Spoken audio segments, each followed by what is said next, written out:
ముత్యాల మాటల మూటలు అందిస్తున్నవారు ఎండి రెహమాన్ అలీ, ఫిజికల్ డైరెక్టర్, తిరుమలగిరి. అవేమిటో సావధానంగా విందామా?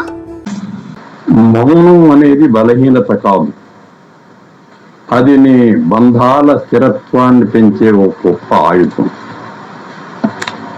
సముద్రం నిశ్శబ్దంగా ఉందని, అలలు లేవని అనుకో, అది లోతును దాచుకుంది.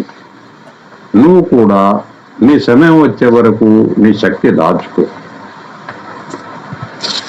కళ్ళు చూసే ప్రతి దృశ్యం నిజం అనుకోవడం తప్పు. చెవులు వినే ప్రతి మాట సత్యం అనుకోవడం ఇంకా తప్పు.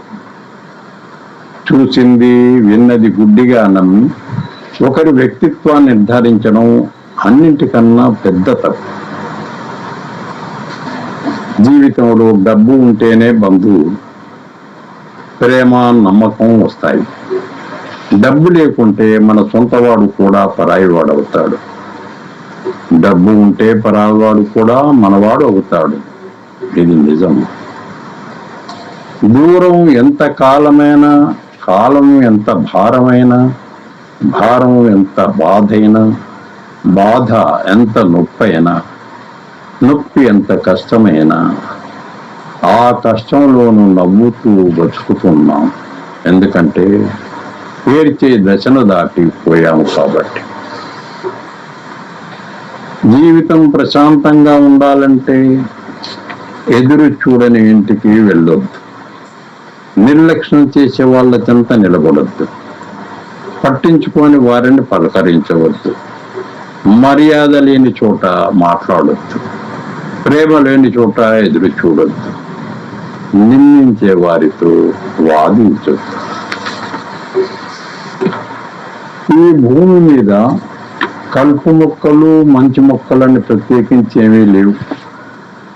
అన్నింటిని మొక్కలే అంటారు. కాకపోతే మనిషికి ఉపయోగపడేవి మంచి మొక్కలు, ఉపయోగపడనివి కలుపు మొక్కలు.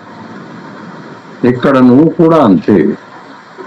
ఎవరికైనా ఉపయోగపడితే మంచివాడివి, లేదంటే అందరికీ చెడ్డవాడివి. ఇది గుర్తుపెట్టు.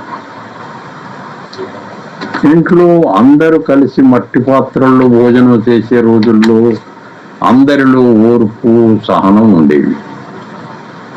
అరటి ఆకుల్లో చేస్తున్నప్పుడు బంధాలు పచ్చగా ఉండేవి. స్త్రీలు రాగి ప్లేట్లు వచ్చినప్పుడు బంధాల్లో ఆధునీకరణ ప్రారంభమైంది. రాజు పింగాణి పాత్రలలో భోజనాలు చేస్తున్నప్పుడు బంధాల్లో బీటలు వారడం మొదలైంది. ఇప్పుడు యూజ్ అండ్ త్రో ప్లేట్లు వచ్చాయి. బంధాలు కూడా అలానే మారిపోయాయి. కొన్నిసార్లు సంతోషంగా ఉన్న రోజులను గుర్తు చేసుకొని బాధపడతాను, ఆ రోజులు మళ్ళీ రావని. మరి కొన్నిసార్లు బాధపడిన రోజులను గుర్తు చేసుకొని నవ్వుకుంటాము, ఆ మాత్రం దానికైనా బాధపడ్డామని. ఏది ఏమైనా జ్ఞాపకాలకు ఉన్న శక్తి అలాంటిది. మరి మనిషికి వయస్సు పెరిగే కొద్దీ అనుభవం పెరగాలి, ఆలోచన విధానం మారాలి, ప్రవర్తనలో మంచి చెడు తెలుసుకోగలగాలి. అప్పుడే మనిషికి విలువైన గౌరవం, సమాజంలో మంచి గుర్తింపు లభిస్తుంది. ఎండ ఎంత కఠినంగా ఉన్నా వాన ఒక్కసారి పడితే ప్రకృతి నవ్వుతుంది. అలాగే మనసు ఎంత బాధలో ఉన్నా ఒక చిన్న ఆనందం జీవితం మళ్ళీ అందంగా కనిపించేలా చేస్తుంది. క్షమించే గుణం ఉన్నప్పుడే బంధాలైనా, స్నేహాలైనా ఎక్కువ కాలం నిలబడతాయి. ఏ బంధం అయినా మరణంతో ముగిసిపోవాలి తప్ప మనస్పర్ధలతో కాదు. ఎప్పుడు అసత్యం చెప్పేవారికి కాలం వేసే శిక్ష ఏమిటంటే వాళ్ళు నిజం చెప్పినా ఎవరు నమ్మకపోవడం. ఊపిరి, నమ్మకం ఒకలాంటివే. శ్వాస ఆగిపోతే ప్రాణం పోతుంది, నమ్మకం పోతే బంధం వీగిపోతుంది. తల్లి పాలు, తండ్రి చెమట చుక్కలు రుణం ఎప్పటికీ తీర్చుకోలేని. వారు ఉన్నంత కాలం కష్టం కలగకుండా చూసుకోండి. నమ్మకం గురించి గొప్పగా చెప్పేవాళ్ళు కూడా తలుపుకు తాళం వేసి 2-3 సార్లు లాగి చూస్తారు.